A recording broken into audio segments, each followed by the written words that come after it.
We've been working this year through a sermonic idea, theme, if you will, about the Logos of Jesus, the Word of Jesus, the core ideas of Jesus. And I'm beginning to unpack over the next few weeks the chapter in John, chapter 10. And today's sermon is called How Not to Get Robbed. Yeah, I was hoping someone would share that concern. I was hoping, it's interesting when it's a lawyer who shares that concern. I have a fear of being robbed. You know, like, I don't like to be in crowds. You know, like sometimes when people invade my personal space, like, I wonder, like, if why they get so close to me, or why they might be banging into me. Like I'm just going to be honest with you. I keep my wallet in the front pocket because I don't want to be robbed. I don't want to be pickpocketed. I've been in places, and maybe you've been in places, big cities, maybe on the metro, maybe in a crowded place, and you just don't know who you're around. You just don't know what could happen. So when I was watching the Today Show, and the segment came on called Muggers Tell All. Dum, dum, dum, that's right. It got my attention right away. Muggers Tell All. It was part of the Rawson report, and this reporter Rawson, he got together with a particular well-known mugger from New York City, who thankfully was behind bars. His name is David. We'll just leave it at David. And David was this mugger who had mugged many, many people. And so Rawson got together with David, and he said, tell me the secrets of how you do it. Tell me the secrets of how you successfully mugged so many people. Now, obviously, there was a limit to his success because he is in jail. Amen. And the lawyer again says amen. Yes. But I found it fascinating what he said about his long, successful career of mugging. He said, muggers like to strike when people are alone.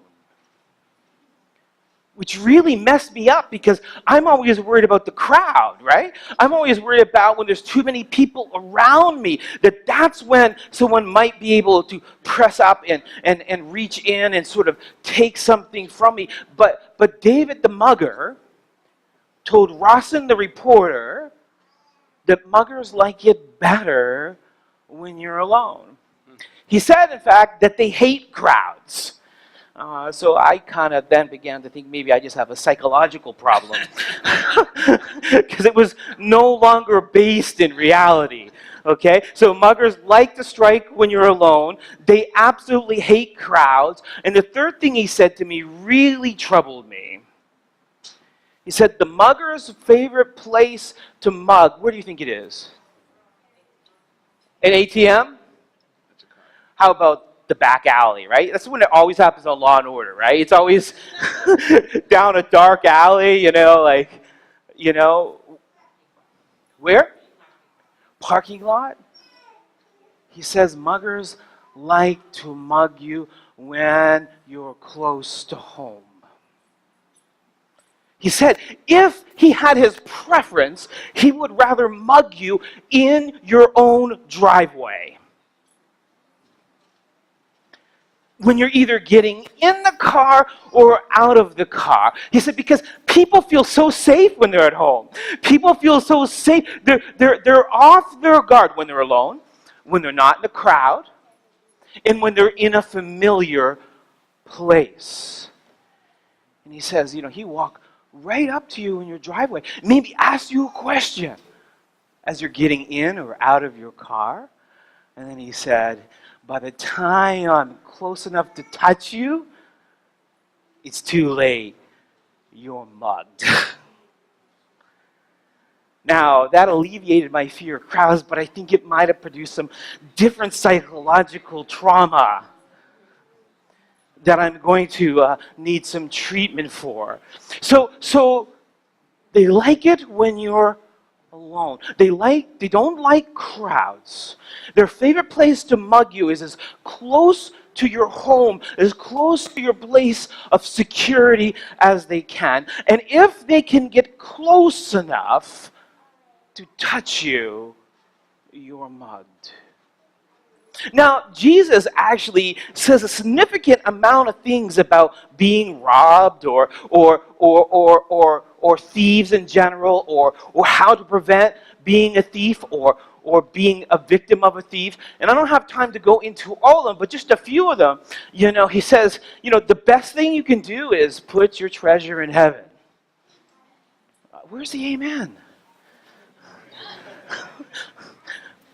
There'll be an offering later. He said the best place to put your treasure is where? In heaven. In heaven. He said the other way to avoid a thief is to know the time of the thief. Right? Who would have left their house or their possessions unprotected if you knew when the thief was coming, right? And the other thing he says is a very important one. Listen very carefully. Don't be the thief. Don't be the thief. If we could all commit today to not being a thief, the world will be a little bit safer. And we'll all get to keep our right hand, according to Jesus. Amen. These are some practical advice Jesus gave about avoiding robbers. But Jesus in John 10 actually talks about a little bit about the motive of the thief. Do you ever wonder why people steal? What starts people down the path to steal? Jesus begins to talk about the motive of the thief. He says in John 10, verse 1, truly, truly, I say to you, he who does not enter the sheepfold by what? By what? That's a key word I'm going to need you to remember. He who does not enter the sheepfold or the pen or the home by the door, but climbs in how? Another way. What way? Any other way but the door. That man, and I've got to be general neutral here, or woman, or child, is what? A thief and what? A thief and a robber. In fact, picking it up in verse 7, where Peter read from today, Jesus again stresses it. He doesn't just say it once, he says it twice. He again stresses it. He says, truly, truly, I say to you, I am what? The door. The door of? The sheep. The sheep. So the thief comes in how? Any way he wants. He's a thief. His goal is to get you alone. His goal is to get you away from the crowd. And his goal is to sneak right up to your sheep pen. And he's going to come any way except for the way you expect him. Right? So Jesus goes on to unpack this idea. He says, all who came before me. What's he mean by all who came before me? Anyone who doesn't come through the door. All who came before me. All who came before me are what? Thieves. Thieves and what? Robbers. Robbers. It's hard to know who you can trust, right? Hence my fear of being surrounded by people I don't know, maybe in a foreign place or on a metro. It's hard when you don't know people. But Jesus is just whittling it down. He's just saying, there's no one. Anyone can be the thief. Anyone can be the thief, except for the one who uses the door. Anyone can be the thief, except for the one who tells the truth. Anyone can be the thief, except for the one who isn't trying to hide where they're coming from. Anyone can be the thief. They can be a thief or a robber, but the sheep, they do not listen to them. So the sheep should know something about the shepherd, the door. And they should be watching for the what? The thief and the robber. I am the door. Anyone who what? Enters by what? By me. He will be what? Saved. I am the door. Anyone who enters by me will be Saved. Will be saved and will go in and find what? Pastor, so I am the door. I am not deception. I am the door. I am not sneaking up on you. I am the door. When I come for you, I come boldly. I am the door. When I seek you, I come in the open. I am the door. I'm not going to walk up to you in the driveway and ask you, do you have any spare change? I am the door. When I come boldly, I come open, and I come to give you green pasture. I don't come seeking from you. I don't come to take from you. I come to give to you. But the thief comes why? Remember, we're talking about the motive of the thief. Why does the thief come? Steal. Read this with me. The thief comes to do what? Steal. You're missing a word. The thief comes what? Only. The thief comes how? You see, the thief has one motive. And that motive isn't good. The thief comes only.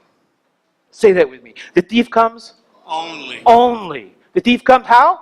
Only. To do what? Steal. Steal and kill and destroy.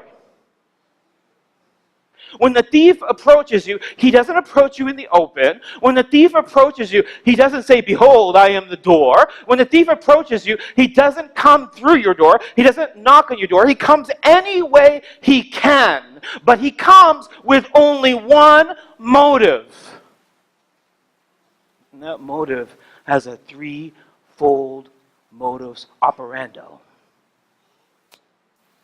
He's going to what? Steal. What else?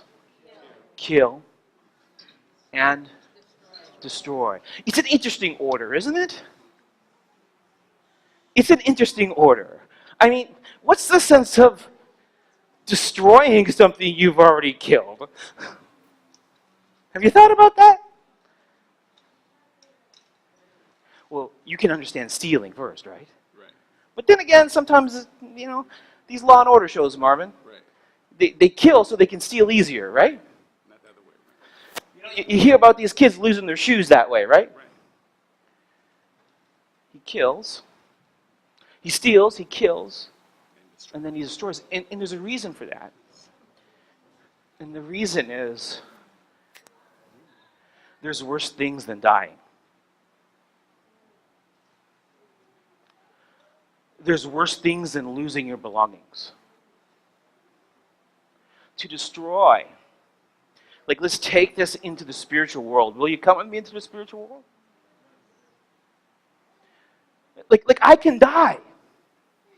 In fact, I'm likely to die. Well, come on, Adventists. No one's going to object to that. Jesus isn't going to come before I die. You guys just don't have a lot of faith in my lifespan, right?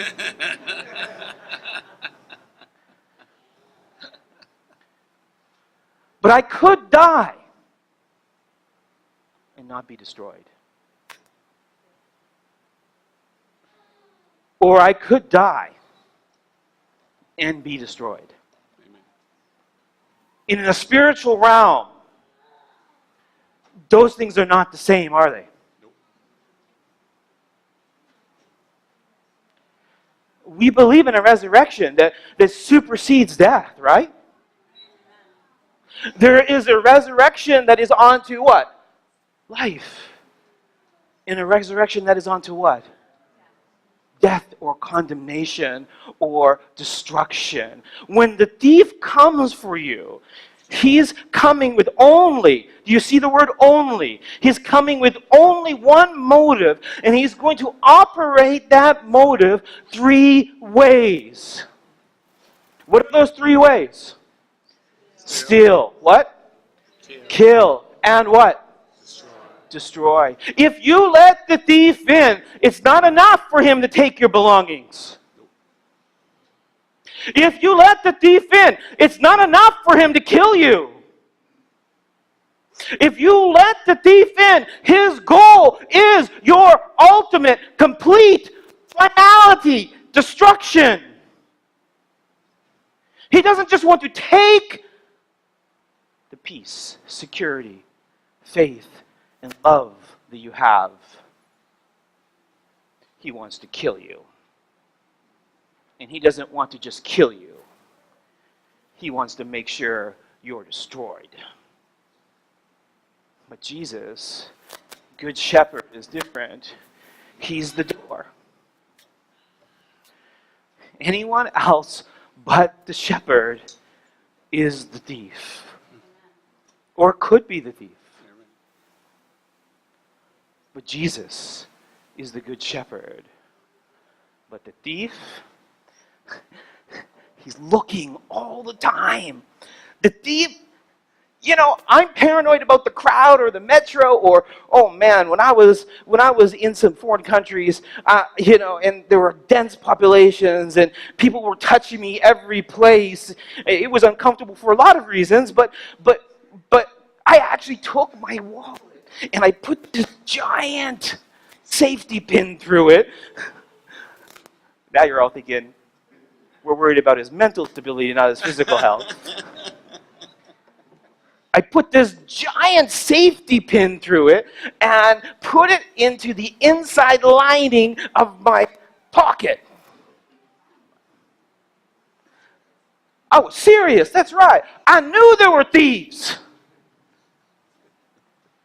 But you better get serious too. Because the thief is always looking for a way in. The thief is always looking for the point of vulnerability. The thief is always looking in your window. The thief has one goal only that comes in 3 stages: to steal, to kill, and destroy. And anyone who doesn't use the door, anyone who doesn't knock, is the thief. Is the thief. So my question this morning is really simple. What's sneaking into your life when you're not looking? What's looking into your eyes when you're not paying attention? What is it that is looking to get access to you from any point other than a straight up door? Do you think about where you're spiritually vulnerable? Are you considering, do you lock your windows? Do you set your security devices? Are you spiritually prepared for a spiritual break-in? Because the thief, he's got a goal. And it is to kill, steal, and destroy. And anything you let into your life, like there are good things that you might let into your life. There are things that might not be a problem. If they can come through the door, they're okay. Right? Shelby is with me. He's the only one. He gets it. Thank you, Shelby. It's not always about what is in your life. It's about how it got in your life. Because things that belong in your life can come through a door. But those same things that might be able to come through a door, if they enter down the air duct, or through the window,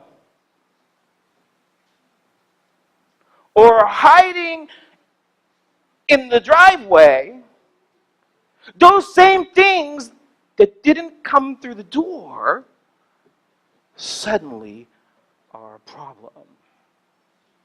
What's the door? Jesus. See, we paint this picture of Jesus who wants to take away all of our fun. We paint this picture of Jesus who wants to be like this uber-conservative rabbi who is like worse than the Pharisees and worse than the Sadducees, and he's worse than the scribes, he's worse than the lawyers. He's just, Jesus, he got to take all the fun out of everything. Not so. Anything that can come through the door. Anything you can engage with Jesus is with Jesus. The question you have to ask yourself is, this thing that is outside of my sheep pen, this thing that is outside of my spiritual house, this thing that is outside of the gates that God has set up for me to live in, can it fit through the gate? Can it fit through the door? See, money isn't bad, but the love of money is, right? Entertainment isn't bad, but there are some kinds that could be. The question to ask yourself is not, can I be entertained, but can it come in the door? The question to ask yourself is not, can I eat, but can I bring it through the door? Does it belong on the inside of the spiritual pen that Jesus has set up to protect me from the wolf? And if it can't fit in the door,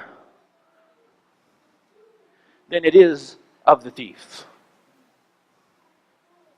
If it can't fit in the door, then it has arrived outside your gate to steal, to kill, and to destroy. Right? Now, what about the shepherd? We know the motivation of the thief now. The motivation of the thief is to steal, kill, and destroy. So what is the motivation of the shepherd? Well, we already know that the thief he's got only one. It's to steal, kill, and destroy. But the shepherd came that they may have what? Life. The shepherd came that they may have what? Life. You see, you could die and still have life. I am the what? The way, the truth, and the life. I am the resurrection. I am the one that is before Abraham. I am the Alpha and I am the Omega. The shepherd comes to give life. The shepherd more than comes to give life. The shepherd comes to restore the life that the thief has taken from you. The shepherd's job is to keep you in the pen. The shepherd's job is to keep you surrounded. And you know what the fence of the pen is all about? About keeping you away from the fun stuff on the outside, right? No? Shelby's with me today. God bless Shelby. It's about keeping you away from the wolf who's going to eat you up. Right? So the shepherd comes to restore what the thief has taken. Now, he uses this word life, but then he goes back and he backtracks on it. It's interesting, isn't it? That I have come that you may have life and have it what? More abundantly, or an abundant life, or a better life, or a fixed life, or a perfect life, or a fulfilled life, or a life that can't be what? Destroyed. The thief comes to steal. The thief comes to kill. The thief comes to take until there's nothing left to take. But the shepherd comes to give life, and not just any life. The shepherd comes to give a complete life. The shepherd comes to give a meaningful life. A shepherd comes to feed his sheep, to supply the needs of his sheep, to make his sheep happy, fulfilled, and joy-based. That is the abundant life.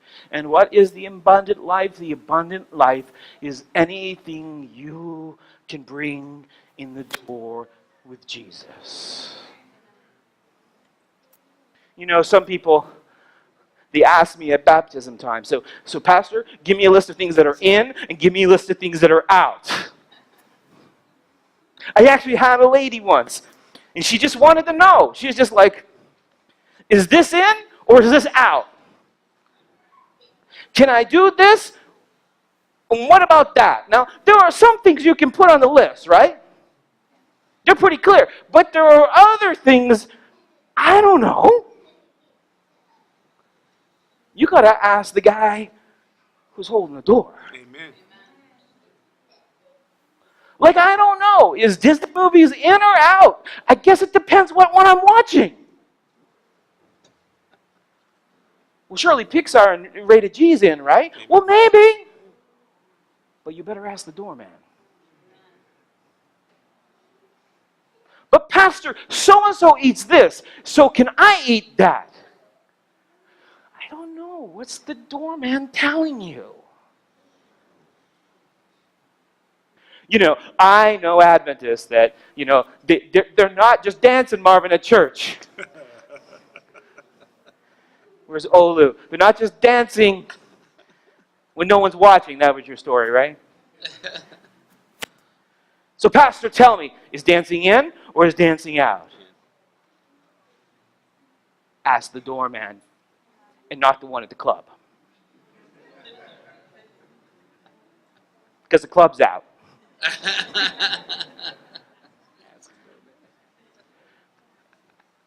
The shepherd comes to give you peace. The shepherd comes to give you joy. The shepherd comes to give you life. The shepherd comes to give you what? A good life. Not just life, a good life. So Jesus says, I am not any shepherd. I am what kind of shepherd? The good shepherd. How good is Jesus? Oh, come on. Better than good? Awesome? Amazing? No one's going to use the word abundantly good? I mean, it's right there in the text, right? I am the good shepherd. This is how good he is. Listen to how good he is. He lays down his life. Yeah. He does what? He lays down his life. He lays down his life for who? The sheep. The sheep.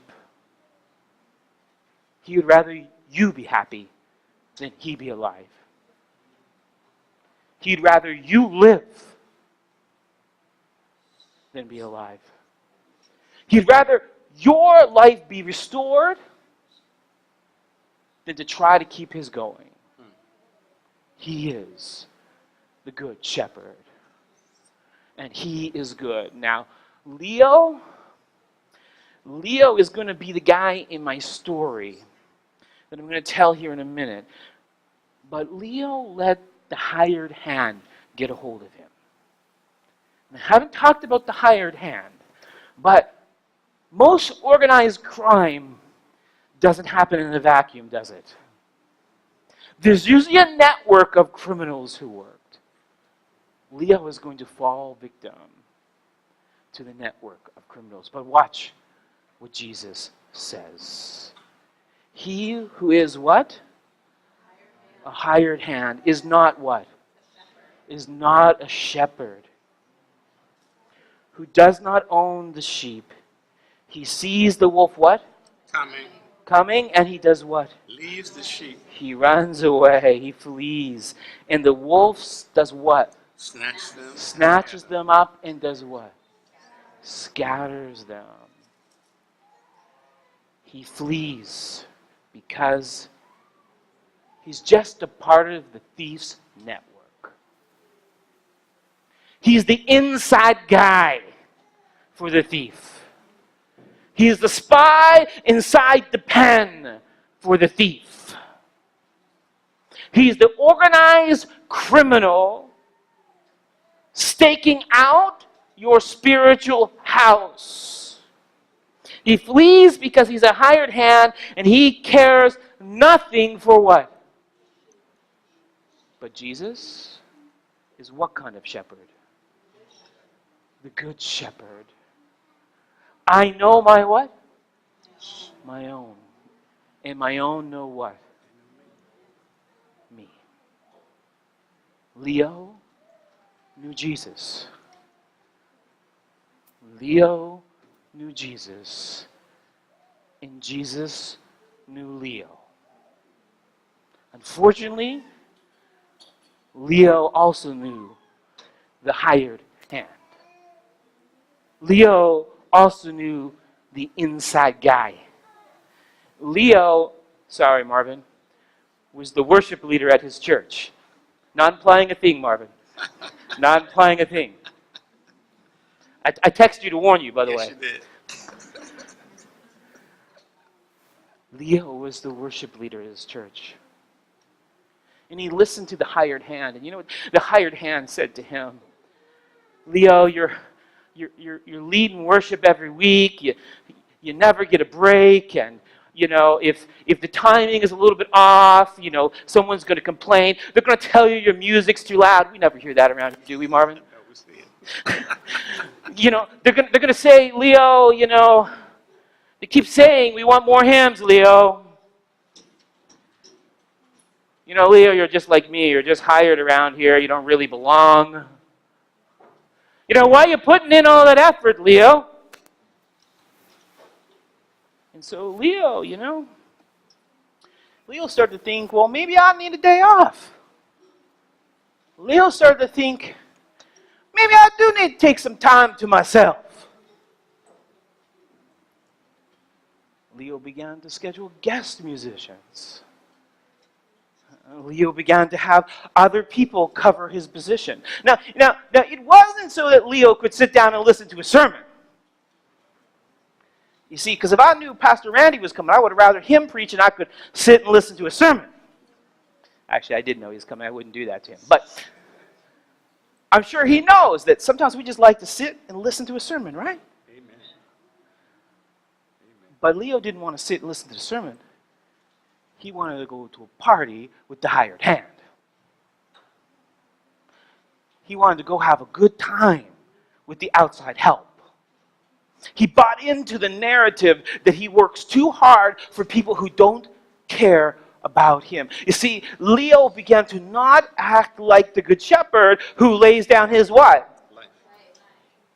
Life. Leo kept sort of saying stuff like, why don't those sheep die for me once in a while? Now, come on, pastors. We got a couple pastors here. We all know what that means. We've all been there. So Leo started to drift. And the problem with drifting for Leo was he started to get far from God, but not far enough from God. Like, he started to engage in things that he wouldn't normally engage in, but he always knew his way back. And he'd be in and out of the pen. And when he was out of the pen, no one knows what happens outside the pen. What? Stays outside the pen. Because you know those folks in the pen aren't going to let that stuff go on. Nope.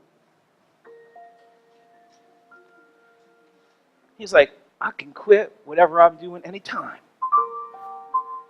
He's like, the pen is always going to be there for me. You know, maybe I'll come on my terms, not their terms. And life began to get away from him. Oh, if Leo had seen that Today Show special. Right?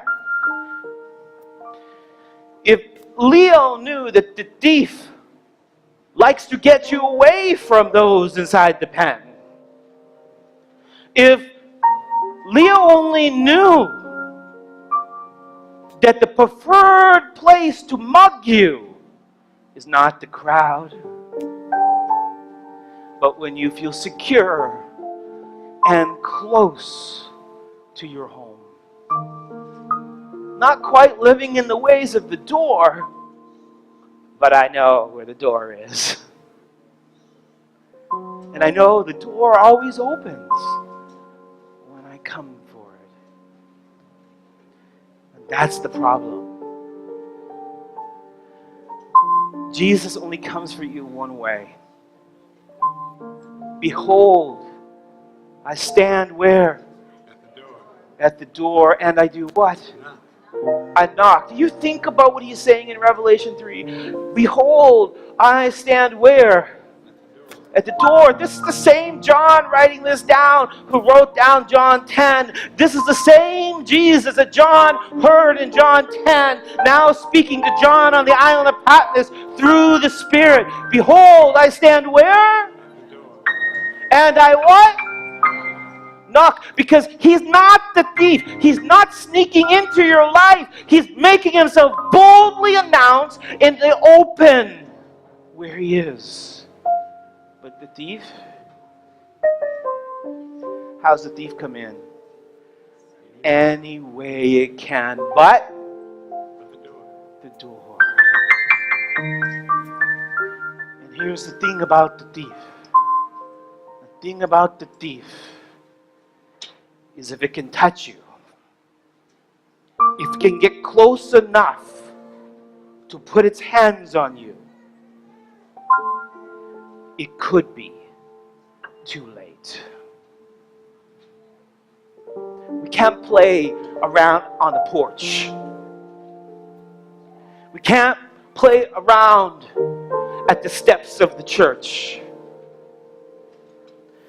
We can't play around coming in some weeks and going out other weeks.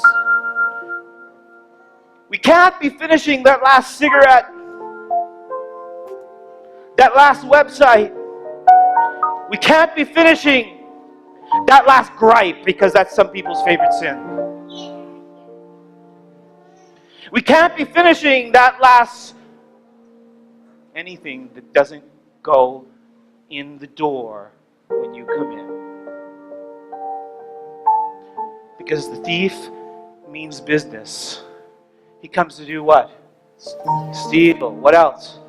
Kill. And what else? Destroy.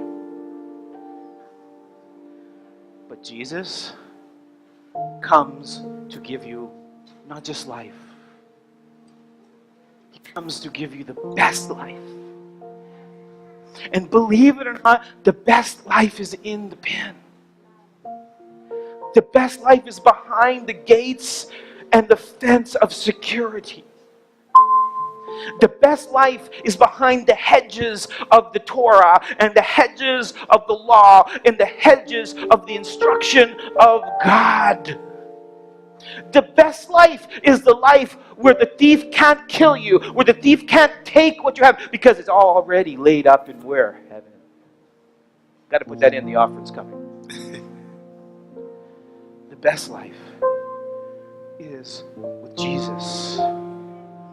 The abundant life is with Jesus. How do I not get robbed? How do I not get the things that are most important stolen from me? How do I not get spiritually pickpocketed? I give myself to Jesus. Because when I'm in His hand, we'll see. We're going to keep studying. No thief can take me out. I cannot be robbed. I cannot be mugged. I cannot be taken if I am in the hand of Jesus. Will you give yourself to Jesus today? Marvin, give us some music.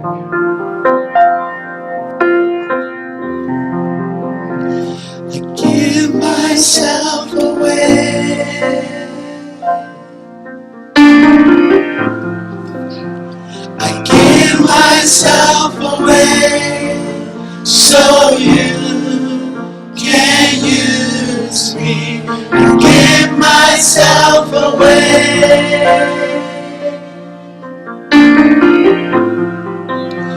I give myself away so you can use.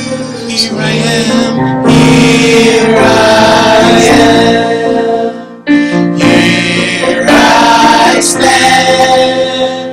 Lord, my life is in your hands. Lord, I'm longing to see your desires revealed in me.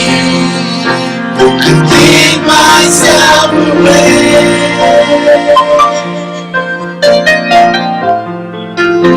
I give myself away so you can use me. I give myself away.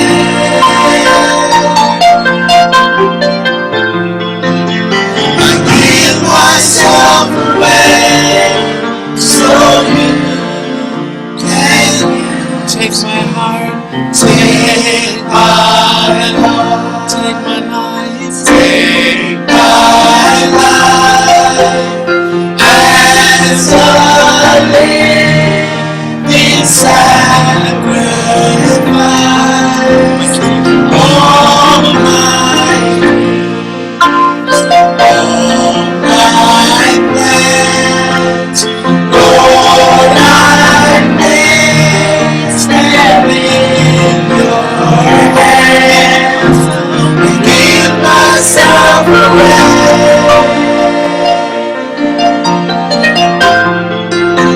I give myself away so you can use me. I give myself away.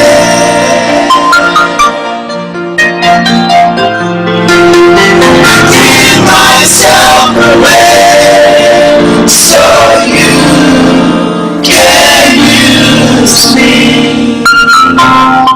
The stakes are high. The thief doesn't play.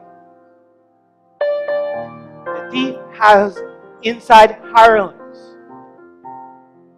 who is spying out our weaknesses. And those hirelings are tempting us. And they will steal us. And the thief comes to steal, to kill, and destroy. And because the stakes are high, I'm not going to lie. I don't know where everyone's spirituality is, but I do know where some are. And Jesus knows where all are. And some of us are about to be stolen. Some of us may be on a path that's leading us to death. And worse yet, some of us could be destroyed. And there's really no need for it. Jesus is calling you today. He's calling you to choose the abundant life. He's calling you today to make a commitment. You got the card when you came in. I highlighted it in the mission moment. On that card, there is the power on that card. there is the place. On that card, there's a spot. You can just say, Pastor, prayer team, pray that the thief stays outside. Pastor, prayer team, let me be aware of the hirelings in my life.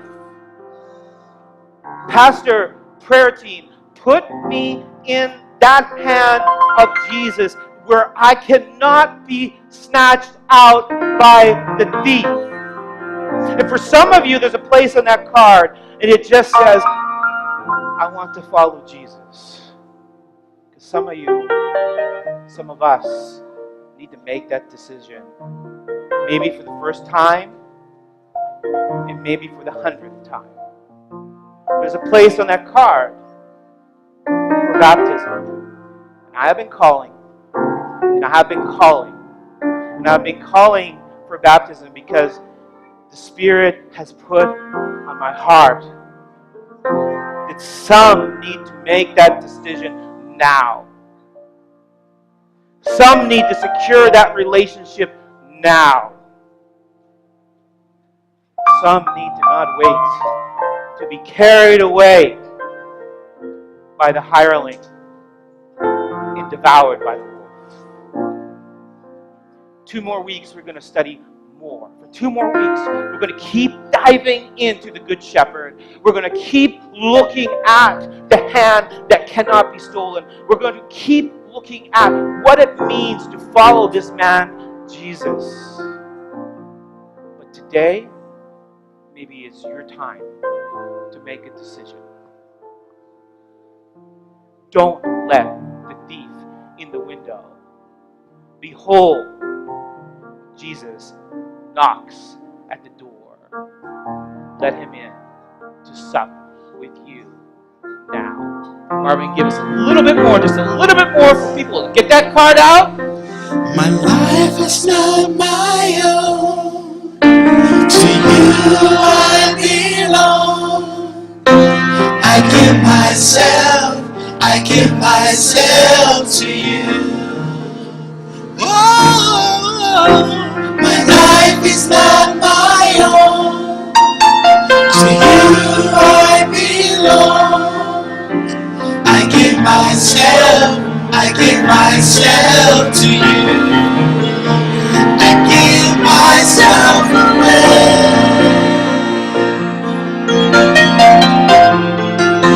I give myself away. So you can use me. I give myself away.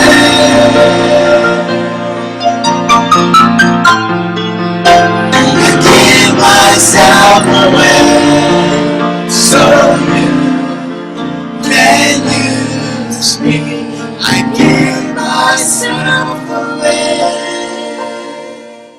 Dear Heavenly Father, I just want to pray that we would yield to the words of this song. That I would yield to the words of this song. That I would re-give my life back to Jesus.